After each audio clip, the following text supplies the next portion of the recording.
Hello, വെല്ലേട്ടൻ എന്ന ചിത്രത്തിൻ്റെ first day Kerala collection റിപ്പോർട്ടാണ് എന്നൊരു വീഡിയോ ഭാഗത്തെ വീഡിയോയിൽ മുൻപ് വീഡിയോ ലൈക്ക് ചെയ്യുക, ചാനൽ സബ്സ്ക്രൈബ് ചെയ്യുക.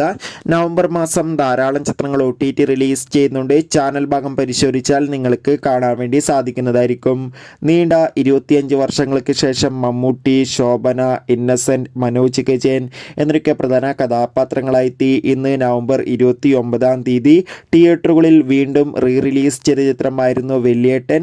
ചിത്രത്തിന് അത്യാവശ്യം മികച്ചൊരു അഭിപ്രായം തന്നെ ആദ്യ ദിവസം നടന്നിട്ടുണ്ടായിരുന്നു. അതുകൊണ്ട് തന്നെ അത്യാവശ്യം മികച്ചൊരു ബുക്കിംഗ് നടന്നതുകൊണ്ട് തന്നെ ആദ്യ ദിവസം മാത്രം 10 ലക്ഷത്തിൻ്റെ മുകളിൽ കളക്ഷൻ നേടിയെടുക്കാൻ വേണ്ടി സാധിക്കുമെന്ന് ട്രാക്കിംഗ് റിപ്പോർട്ടുകളൊക്കെ സൂചിപ്പിക്കുന്നുണ്ട്. കാത്തിരിക്കാൻ നമുക്ക് വെല്ലേട്ടൻ എന്ന ചിത്രത്തിൻ്റെ കൂടുതൽ ബോക്സ് ഓഫീസ് കളക്ഷൻ റിപ്പോർട്ട് അറിയാൻ വേണ്ടി. ചിത്രം കണ്ടവരുടെ അഭിപ്രായം കമൻറ്റ് ചെയ്യുക. നവംബർ ഡിസംബർ മാസം ധാരാളം ചിത്രങ്ങൾ OTT റിലീസ് ചെയ്യുന്നുണ്ട്. ചാനൽ ഭാഗം പരിശോധിച്ചാൽ നിങ്ങൾക്ക് ആ വീഡിയോയ്ക്ക് കാണാം. Bye bye.